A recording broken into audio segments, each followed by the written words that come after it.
Maruti Suzuki, Toyota Kirloskar, Hero MotoCorp, Hyundai motor, Bajaj auto, TVS motor company. इन छह को कहा भाई तुम प्रेस कॉन्फ्रेंस करो और तुम जनता को बोलो भाई E20 सही पेट्रोल है, और अगर आपका व्हीकल E10 है तब भी E20 चलेगा। आपका व्हीकल E20 नहीं है तब भी चलेगा। आपका व्हीकल अगर E10, E0 पे, E5 पे चलने वाला तब भी चलेगा। तो ये 6 कंपनी आई। इन 6 में से 3 कंपनियों ने सरकार को मना कर दिया, भाई हम तो ये इतना बड़ा झूठ नहीं बोल सकते। 3 कंपनियों ने झूठ बोला। ये 3 कंपनियां कौन सी हैं जिन्होंने झूठ बोला? मारुति सुजुकी, टोयोटा किर्लोस्कर और हीरो मोटोकॉर्प। इन तीनों ने मीडिया में बोला, तीनों के जो आए थे रिप्रेजेंटेटिव्स, कि अगर आपका व्हीकल E0 है, E5 है, E10 है और अगर आप उसमें E20 पेट्रोल डाल दो तो कोई दिक्कत नहीं है। थोड़ी बहुत 5-7% माइलेज गिरेगी लेकिन कोई नुकसान नहीं होगा। टंकी को भी नुकसान नहीं होगा, फ्यूल सिस्टम को भी, इंजन को भी कोई नुकसान नहीं होगा। ये उन्होंने तीनों कंपनियों ने झूठ बोला। ये मैं साबित कर रहा हूं, आज उनके ओनर मैनुअल लेके आया हूं मैं। ओनर मैनुअल क्या होता है? जब आप गाड़ी खरीदते हो तो गाड़ी के साथ एक ओनर मैनुअल मिलता है, उसमें सारी टर्म्स एंड कंडीशंस होती है। वो एक तरह से कॉन्ट्रैक्ट होता है कंज्यूमर और ऑटो कंपनी के बीच में। अब टोयोटा का जो ओनर मैनुअल है वो क्या कहता है? टोयोटा का ओनर मैनुअल कहता है Toyota allows use of ethanol blended gasoline where ethanol content is up to 10%। मतलब वो कह रहा है कि 10% तक इथेनॉल होना चाहिए।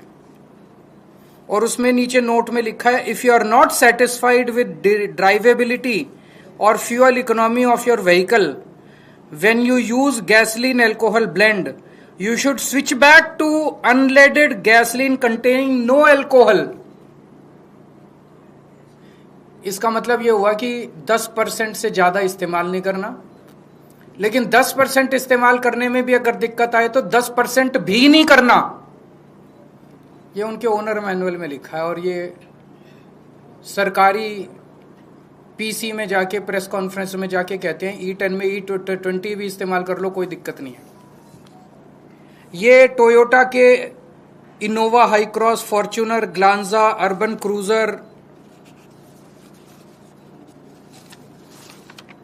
इनोवा क्रिस्टा, सारे जितने इनके ब्रांड हैं, जितने तरह के इनके मॉडल हैं, हर एक के ओनर मैनुअल में सेम लाइन लिखी हुई है। मारुति ने भी जाके सरकारी प्रेस कॉन्फ्रेंस में बोला कि E10 के व्हीकल में E20 से, E10 का व्हीकल क्या है आम लोगों की भाषा में समझा दूं, 2023 से पहले जितने व्हीकल बने हुए हैं जो इथेनॉल के लिए नहीं बने थे, जो प्योर पेट्रोल के लिए बने थे, लेकिन उसमें अगर 10% इथेनॉल इस्तेमाल भी कर लो तो कोई दिक्कत नहीं होती, तो उनको E10 कंप्लायंट बोलते हैं। तो 2023 से पहले बने हुए व्हीकल्स जो या तो 0 इथेनॉल पे या 10% तक जिसमें इस्तेमाल किया जा सकता है, उसको E10 बोलते हैं। 2023 के बाद से सारे व्हीकल इंडिया में E20 बनने लग गए। मारुति क्या कहती है? मारुति का मैनुअल कहता है blends of unleaded gasoline and ethanol also known as gasohol are commercially available in certain areas. Blends of this type may be used in your vehicle if there are no more than 10% ethanol. 10% से कम ethanol होना चाहिए। Note में लिखा है, if you are not satisfied with drivability or fuel economy of your vehicle when you use a alcohol blend, you should switch back to unleaded petrol containing no alcohol. 10% से ज्यादा इस्तेमाल नहीं करना, लेकिन 10% से भी दिक्कत आए तो कोई अल्कोहल इस्तेमाल नहीं करना। ये मारुति वाले कह रहे हैं। मारुति का जितने मॉडल हैं, बलेनो, डिजायर, सब में ये लिखा हुआ है। और सरकारी प्रेस कॉन्फ्रेंस में जाके ये कंपनियां कहती हैं कि E20 इस्तेमाल कर लो, E10 में कोई दिक्कत नहीं होगी। इन कंपनियों ने झूठ बोला। इन तीनों कंपनियों ने, मारुति सुजुकी, टोयोटा किर्लोस्कर और हीरो मोटोकॉर्प। मैं इन तीनों को पूछना चाहता हूं कि अपने कस्टमर को धोखा मत दो, अपने कस्टमर से झूठ मत बोलो। सरकारें आती जाती रहती हैं, वैसे भी ये सरकार अब ज्यादा दिन चलने वाली नहीं है। Customer is the king. अगर लोगों ने तुम्हारा माल खरीदना बंद कर दिया, उसके बाद कहां जाओगे? कल मैं चिट्ठी लिखूंगा इनको सबको, इन तीनों कंपनियों को जिन्होंने झूठ बोला, और उनसे कहूंगा भी आपका ओनर मैनुअल तो ये कहता है और आप ये कहते हो, लिखित में दे दो। लिखित में दे दो कि अगर किसी गाड़ी की, तुम्हारी गाड़ी की माइलेज 10% से ज़्यादा कम हो जाती है, तो क्या आप उस बंदे को माइलेज के लिए कॉम्पेंसेट करोगे? अगर आपके इथेनॉल गाड़ी में इथेनॉल E20 इस्तेमाल करने से अगर गाड़ी खराब हो जाती है, वियर एंड टियर होती है, तो क्या उस गाड़ी के कंपोनेंट को रिप्लेसमेंट आप कॉम्पेंसेट करोगे? एक बार हाँ कह दो, लाइन लग जाएगी तुम्हारे प्लांट के सामने पूरे देश में गाड़ियों की। मैं दूसरी कंपनियों को भी लिखूंगा जिन्होंने सरकार के कहने के बावजूद भी नहीं बोला, उनसे बस ये पूछूंगा भी एक बारी क्लैरिफाई कर दो कि क्या आप भी मानते हो कि E10 में E20 पेट्रोल इस्तेमाल नहीं किया जा सकता? सभी कंपनियों को कल मैं एक चिट्ठी लिखूंगा और अगले हफ्ते में प्रधानमंत्री जी को चिट्ठी लिखूंगा कि प्रधानमंत्री जी, आपके इस मिस एडवेंचर का नुकसान जनता क्यों भुगते?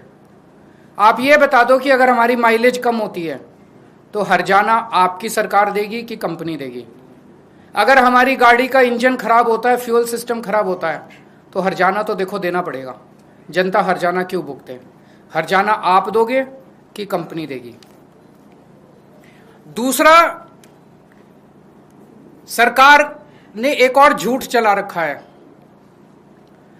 कि ये इंडिया कोई पहला कंट्री थोड़ी है जो इथेनॉल इस्तेमाल कर रहा है, और भी बहुत कंट्रीज हैं जो इथेनॉल इस्तेमाल कर रहे हैं, वहां तो शोर नहीं कर रहे लोग। ये आधा सच है। बाकी कंट्रीज में जो इथेनॉल इस्तेमाल हो रहा है वो E10 से कम हो रहा है। जो मैंने कहा ना, नॉर्मल गाड़ियां भी E10 तक तो इस्तेमाल कर लेती हैं, उससे ज्यादा नहीं कर पाती।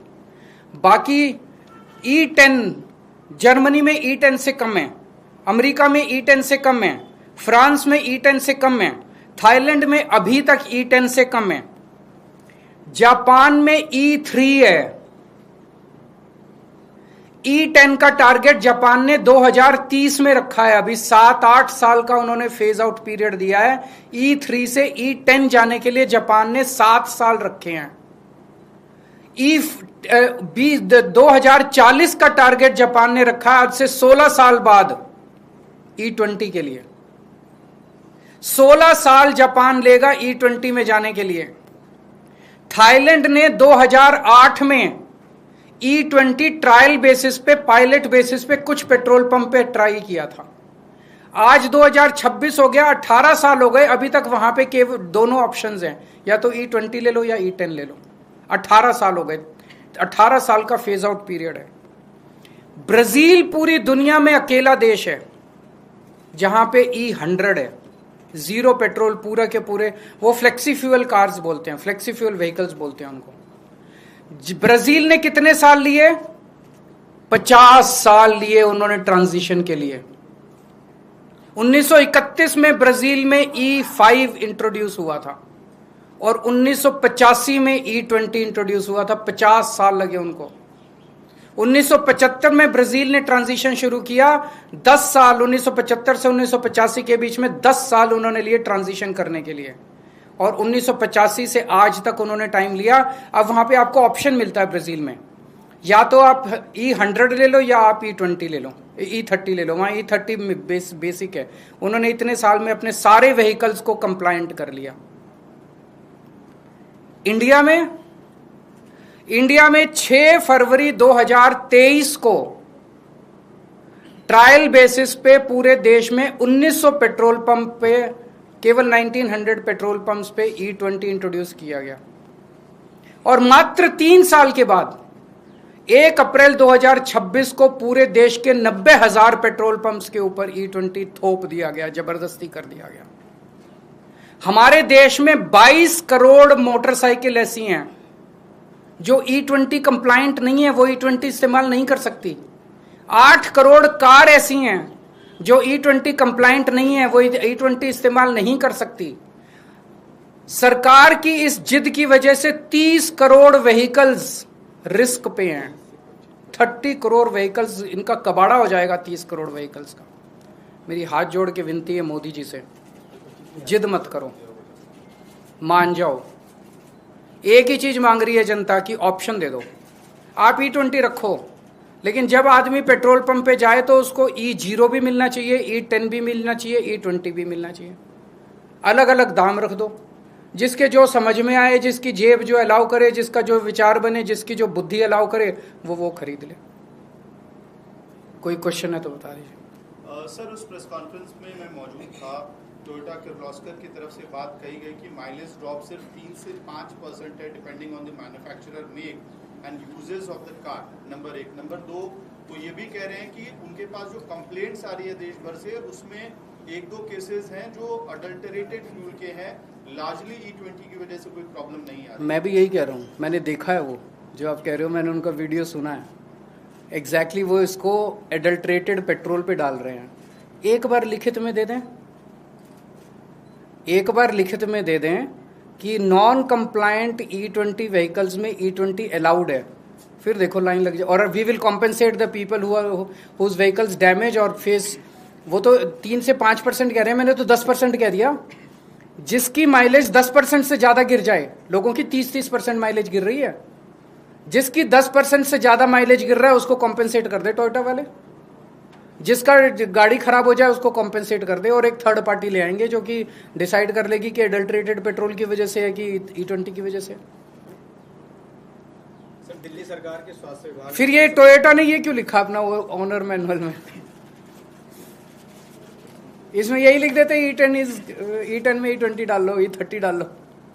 सर, 650 करोड़ के घोटाले का आरोप है स्वास्थ्य विभाग में। इसके ऊपर मैं 1-2 दिन में प्रेस कॉन्फ्रेंस करूंगा, डिटेल्ड प्रेस कॉन्फ्रेंस। हमारे नेताजी इस पे काफी कर चुके हैं। सर, राम मंदिर को लेकर क्योंकि आपने मुखर होकर बोला भी है, तो मंदिर की तरफ से ये कहा गया कि जिसको चढ़ावे की जो चीजें थी 2800 से ज्यादा, अगर वो लापता हो गई है तो लोग आकर देख लें, सभी की चीजें सुरक्षित है। और चंपत राय का, अनिल मिश्रा का इस्तीफा कल मंजूर हो गया। केवल इस्तीफे मंजूर होने से नहीं होगा। कल मैंने भी देखा, जनता बहुत आहत है। चोरी हुई है, बहुत बड़े स्केल पे चोरी है। चोरी नहीं होती तो आपको क्या लगता है FIR कर देते इतनी आसानी से? इतने शरीफ लोग हैं, FIR की है, मान रहे हैं चोरी हुई है, और इन्होंने 8 लोगों को अरेस्ट किया है जो छोटे छोटे लोग हैं। जनता की एक ही मांग है कि एक तो चंदा चोरी करने वालों को फांसी चढ़ाओ, इस्तीफे से काम नहीं चलेगा, और दूसरा कड़ी से कड़ी सजा दी जाए, और ताकि आगे से कोई चंदा चोर। और दूसरा, देश के सभी बहुत सारे मंदिरों पे, धार्मिक संस्थानों पे इन चंदा चोर पार्टी और इनके संगठनों का कब्जा हो गया है, अनहोली। ये देश के सारे मंदिरों को, धार्मिक संस्थानों को इनके कब्जे से मुक्त कराना पड़ेगा, और इनको सारे मंदिरों को धर्मात्माओं को, महात्माओं को सौंपना पड़ेगा ताकि वो इसको अच्छे से चला सके। सर, एक और सवाल है। BHP ने ये लेटर लिखा था जांच अधिकारी को कि जो आप आरोप लगा रहे हैं, आप अखिलेश यादव, संजय सिंह जी, तो ये बयान दर्ज कराए जाए कि किस आप लोग को बुलाया जाए और आपके बयान दर्ज हो। VHP को चंदा चोरी से कोई आपत्ति नहीं है। उन्हें अपने वाइस प्रेसिडेंट है ना चंपत राय VHP का, उनके अपने वाइस प्रेसिडेंट के ऊपर आरोप लग रहे हैं कि उसने चोरी की, उस पर कुछ नहीं लिख रहे। उन्हें आपत्ति हमसे, ये इसमें भी राजनीति कर रहे हैं वो लोग। उन्हें स्टेटमेंट देना चाहिए था कि भाई जो भी चोरी हुई इसका हिसाब करो, चोरों को जेल भेजो। वो चोरों को जेल भेजने के बारे में नहीं कह रहे केजरीवाल को जेल भेजो। इसकी हिम्मत कैसे हुई मुद्दा उठाने की?